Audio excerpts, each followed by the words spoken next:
Yan, Kulik Soliman ang malupit sa katotohanan. Live po tayo mga kabunyog, no? Pag-usapan natin tong si Polong Duterte. Dinaga po itong si Polong dito po sa patawag na investigasyon ng ICI, no? Bakit po kaya dinaga si Polong, no? Kasi nung una matapang, no? Sabi niya, sige, dapat malaman natin kung sino talaga ang korap. Pero ngayon po na siya ay pinatatawag ng ICI, no? Itong mga investigasyon po diyan sa flood control, biglang ano na po, wala na. Nagsalita na po si Polong na hindi siya dadalo. Hindi siya pupunta. Kumbaga, i-Indianin niya po ang investigasyon ng ICI. So, ang sabi ni Polong, ito daw ay scripted circus, ha? Scripted circus. 'Di ba? Alam nyo, tagal ng issue sa kanya yan, yung 51 billion. 51 billion po na mga project dyan sa kanyang distrito, ha. Hindi pa nga po sa buong Davao region yan. Sa kanya lamang distrito, 51 billion. Ngayon, ang ano po dyan, mga kabunyog, mga kababayan, ang daming dapat sagutin. Pero ang sabi ni Polong, nandyan na daw lahat ng mga dokumento, ang mga datos sa mga ahensya ng gobyerno, hindi na daw siya kailangan. O, di ba? O, di ba? So, ganun po 'yun mga kabunyog, mga kababayan. Kung hindi kayang humarap ni Polong, ibig sabihin may tinatago siya. May tinatago siya, 'di ba? Yung iba nga diyan nanghihingi pa ng mga executive session, 'di ba? Oh, pinagbibigyan naman. Kaya ano lang makikita nyo ang pattern nitong mga Duterte, no? Pag iniimbestigahan na, nawawala na po yung tapang nila. Nagiging ano na no, nagiging maraming palusot, maraming sinasabi, 'di ba? Talagang palusot.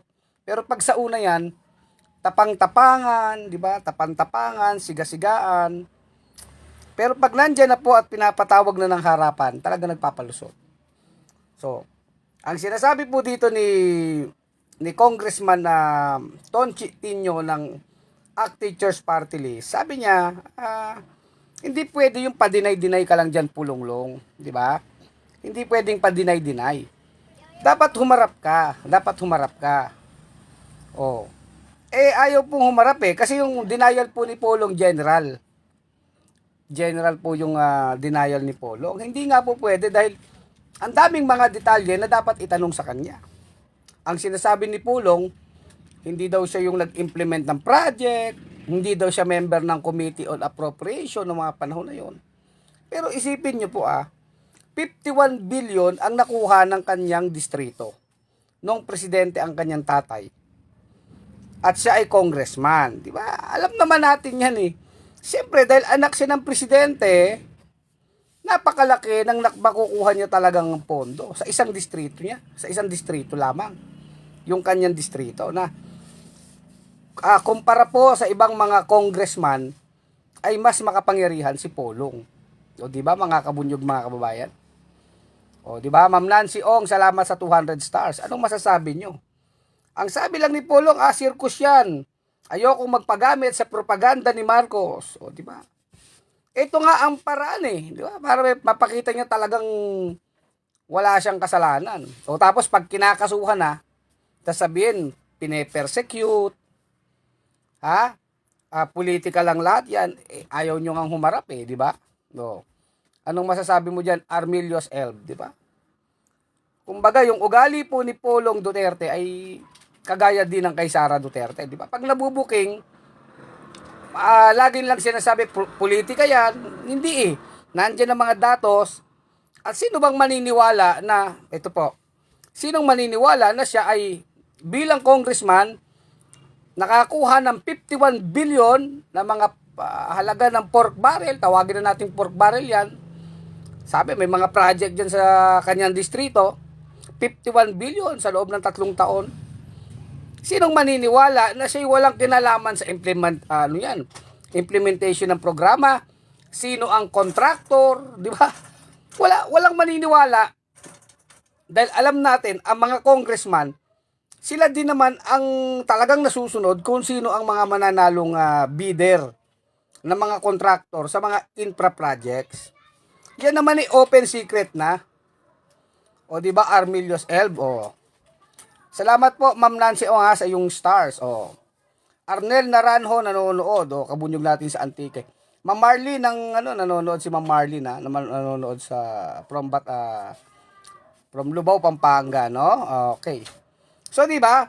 Alam na 'yan talaga kung sino ang mananalong contractor diyan. So, general yung mga denial ni Polong na wala siyang kinalaman. Hindi daw siya member ng Appropriation Committee noong mga panahon na 'yan, noong I think 2019.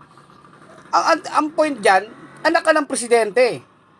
Anak ka ni Duterte. Kaya hindi mo pwedeng sabihin na nakuha mo yung 51 billion dahil mabait ang mga congressman sa'yo. Sinong niloko mo? Di ba, Polong? Nakuha mo yung 51 billion na yan na halaga ng mga project na yan dahil precisely anak ka ni Duterte. Kayo ang may control sa Malacanang. At presidente, talagang malaki ang kapangyarihan niyan sa budgetary process. O sabi ni Maria Benita Carmona Ponciano, o Jesus we trust in you. Salamat po. Josephine Villa Hermosa nanonood. O Marban Mendoza nanonood din. Salamat po sa inyong mga panonood ha. O di ba anong masasabi niyo dun? O ito po yung mga sinasabi niya. Sabi niya, hindi ako umaatras. Umaayaw ako sa palabas. Magkaiba yun. Ano? Kung hindi ka umaatras, bakit hindi ka... Ba't ayaw mo pumunta sa ICI investigation? Parang ang si Bato eh. Oh, parang hindi umaatras pero ayaw naman humarap sa investigasyon. Parang si Bato, hindi daw siya nagtatago. Pero ayaw magpakita. Di ba? Parang Bato lang eh. Para lang mga bugok. Sino naman ang lulukoy mo, Polong, na hindi ka umaatras? Pero hindi ka humaharap. O kagaya nga ni Bato, hindi daw siya nagtatago. Hindi daw siya nagtatago pero hindi nagpapakita, 'di ba? 'Di ba Sir Rudy Kim? Oh, kaibigan natin si Sir Rudy Kim. Oh, anong masasabi mo kay Polong? Umaayaw daw siya sa palabas. Oh, ayaw mo pala ng palabas eh. Oh, pag tinitira ka, sabi nyo, pag nagpapa-interview yung sila Boying Rimulya o kung sino man diyan na mga bumabati ko sa inyo, ay sinasabi nyo, ay dinadaan nyo kami sa media. Media, dapat proseso. O ito naman ang tamang proseso. Binibigyan naman kayo ng tamang proseso, Polong. Ayaw nyo man umarap sa proseso. At pag ginagamit ang proseso sa inyo ng batas, sasabihin nyo, niluluto. Ano ba talaga? Di ba? Ano bang gusto nyo? Yung wala na lang? Kayo yung mga untouchables? Di ba? Eh nakita ko si Sandro Marcos nga, may 4.4 billion na binulgar din tong si ACT teacher sa party list rep Tino na may mga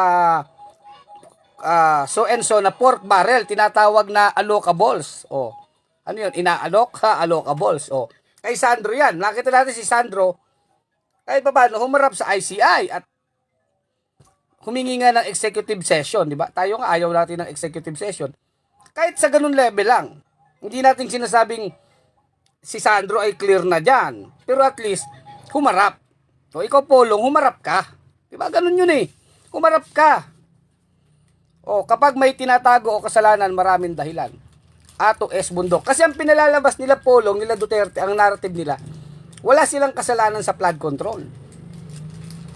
Diba? Pero, malinaw eh. May mga flood control sa panahon ni Duterte eh. O yung mga Diskaya, ang daming project na flood control sa panahon ni Duterte hanggang sa panahon ni Marcos. Eh tayo naman, ang gusto natin, kahit kaninong panahon yan, panahon man yan ni Duterte, panahon yan ni Marcos, panahon yan ni Aquino, kung sino pa man dyan, imbestigahan yan. Ano bang paki natin kung sinong naging presidente dyan? Kung yan ay mga tiwali, mga nagnakaw yan, kahit sino yan, imbestigahan yan, parusahan yan. ano yan, kasuhan yan at bahala ang hustisya. Bahala ang mga ebidensya ang maging tagahatol yung ebidensya. Kung wala namang ebidensya, paano naman sila paparusahan, di ba? Pero yung hindi nyo pagharap nila Polong, yan ay laging ano lang nila, dahilan nila na sila'y pinopolitika, di ba? O, sabi ni June Halothot, sa Congress nga, di sumisipot, diyan pa kaya sa ICI, di ba? Kaya nga eh. Pero yayabang magsasalita. O, di ba, Sir Del Flores, o Elmer Mena Bersabe, nanonood.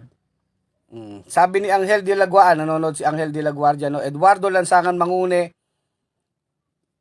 salamat po sa panonood nyo ha. Ngayon lang tayo nakapag-live no? O, di ba? O, sabi ni Sir Del Flores, si Bato eventually magiging graba hanggang maging buhangin para totally hindi na nakikita. Magiging graba at buhangin ba si Bato? O, sabi niya hindi siya nagtatago. Pero ayaw magpakita. O, sinong niluluko mo, di ba?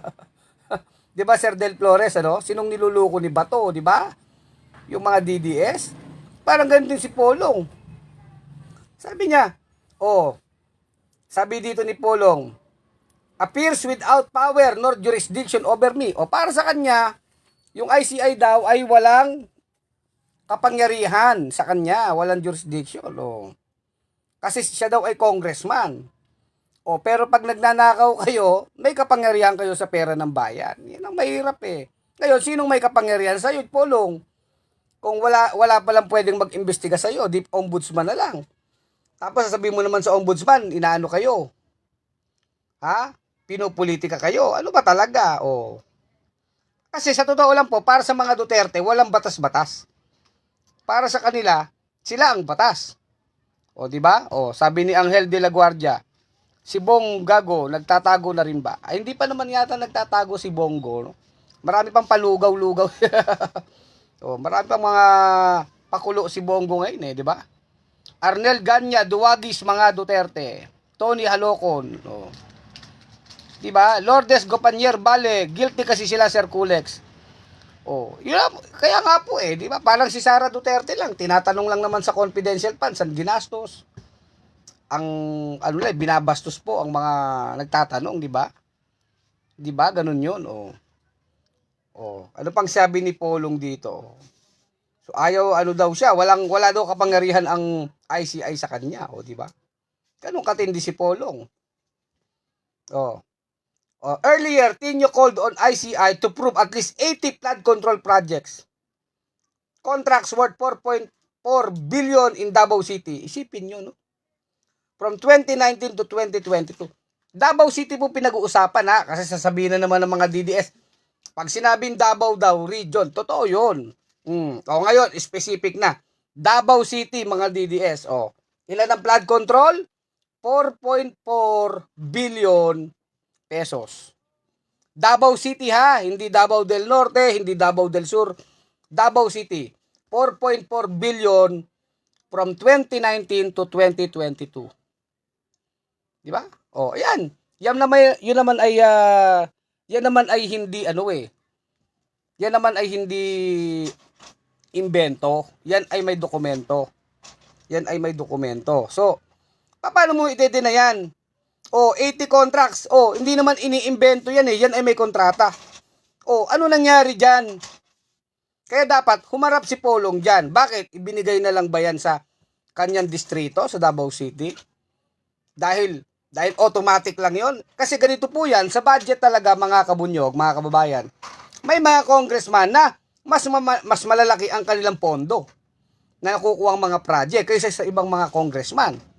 At sino yung mga congressman na malalaki ang nakukuha ang pondo? Siyempre, yung mga malalapit sa paanan ng Diyos, ibig sabihin yung malapit sa kapangyarihan, sino ba yan? Di yung mga anak ng presidente, yung mga talagang tauhan ng presidente na talagang nasa inner circle ng Pangulo. Yan po ang mga talagang nakakakuha ng mga malalaking project. Yan ay mga congressman na mas malakas. Although, siyempre, pare-pareha silang congressman. Pero talagang mayroong mas malakas na congressman. At yan nga po si Polong. Hindi naman siya makakakuha ng ganyang O 4.4 billion no, Davao City pa lang. At 51 billion yung ilang taon niya diyan. Kung hindi siya anak ni Duterte, di ba? O, di ba? Sino mga kontraktor diyan? Paano ginawa yan, di ba? Kailangan siyang tanungin. O, kahit sa tanungan, ayaw O, di ba? Yan ang problema sa kanila. Pera ng bayan yan, Pulong. Hindi nyo yan pera. Hindi ko mo naging presidente ng tatay mo. Pera nyo yan. Pera ng bayan yan. At kapag yan ay ninakaw nyo, natural, dapat kayong ikulong. Hindi kayong mga siga sa Pilipinas. Kung wala kayong kasalanan, di wala. Ebidensya naman ang magpapakulong sa inyo. Ebidensya. Di naman kayo, pag hinablaba kayo sa korte, sa Sandigan Bayan, pwede bang chismis? Hindi Kung ipoprosecute kayo, Polong, o kung sinong mga kurakot dyan, congressman yan, congressman, senador, mayor, gobernador, o kahit kanino pa kayo alyado dyan, Mapa Marcos, Mapa Duterte, kahit sino, ebidensya ang magiging basihan ng inyong paghatol sa inyo. Ebidensya. O, kaya hindi po pwede dyan yung magde-deny ka lang kasi kwarta ng bayan yan. O, di ba, Ma'am Cynthia Manalo? Magandang gabi po, Sir Kulex Soliman. Salamat, Ma'am Cynthia Manalo, ha. O, Samson Alberto Jeso nanonood, ano? Quindesa, nanonood si Quindesa. O. So, yun po yun, mga kabunyog, mga kabayan. Nestor Alporque, tama ka, idol, di ba? O. Gilbert Labanda, nanonood. LED ESC, tapang-tapang kung tumira ngayon, bahag na ang buntot. Kaya nga, dinaga Dinaga. Bakit? Dahil mabubulat-lat. Sa bagay, kaya lang, ito nga, sana ang pagkakataon ni Polong, ano siya? Pakita niya yung side niya, di ba? O, ayaw niyang humarap. O. Kaya hindi niya masasabing hindi siya binibigyan ng pagkakataon dito, di ba, mga kabunyo? O, yan po, matindi, O, sabi pa dito, no? Citing records from the Department of Public Works and Highways, Tinio alleged that issues like double pounding, projects at different location, double funding, doble-doble po yung pondo. May mga nasilip po Flood control, project durations that are shorter than what was approved. Possible overpricing marred with this contract. Overpricing, di ba? Ang daming kailangang sagutin dyan. Nanonood po. Salamat, Ma'am Cynthia Manalo. Jasmine Celso, hello, Ma'am Jasmine Celso, nanonood. Ma'am Mila Bianino, ang ating kabunyog sa Iloilo. Hello po, Ma'am Mina. Ma'am Mila, no? Onel Sales, nanonood. June Belison, anong masasabi mo, Sir Rudy? Anong masasabi mo, Sir Rudy? Di ba? So, ilan po yun yung ating punto dyan, ano? So, dapat humarap siya, kaso hindi siya humaharap. Para sa kanya, circus daw. Di, pag kinasuhan ka, wag kang magsasabing circus pa rin. Hindi na pwede yung pasiga-siga mo sa korte, di ba? Ang mahalaga dyan, binibigyan ka ng pagkakataong sagutin yan.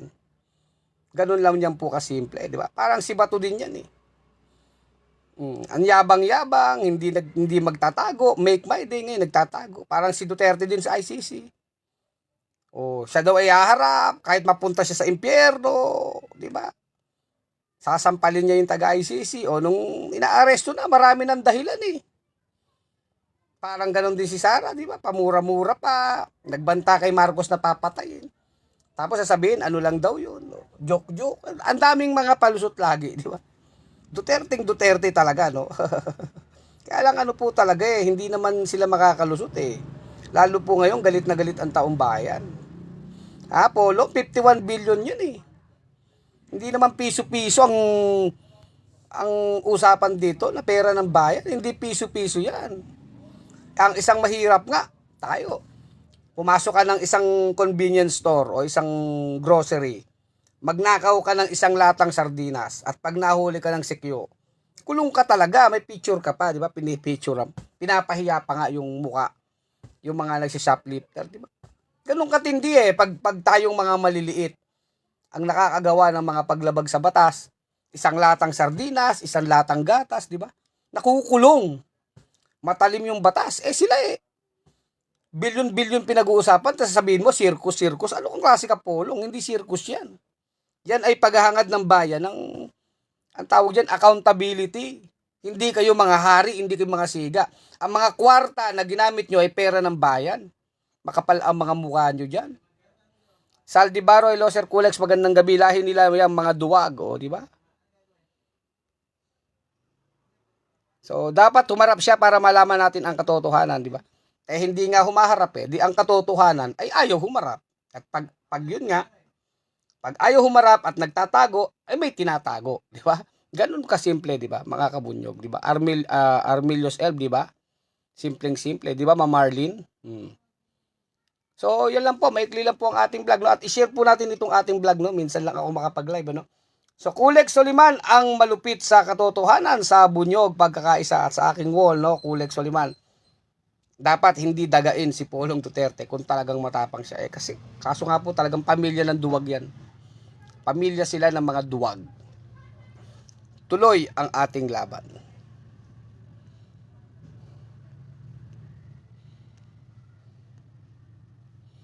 Okay, salamat po.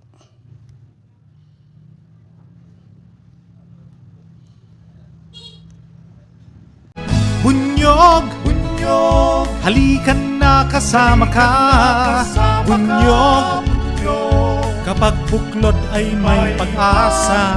Luzon, Visayas, Mindanao, isa ang pananaw. Sa bagong Pilipinas ang bunyog isisigaw. Bunyog,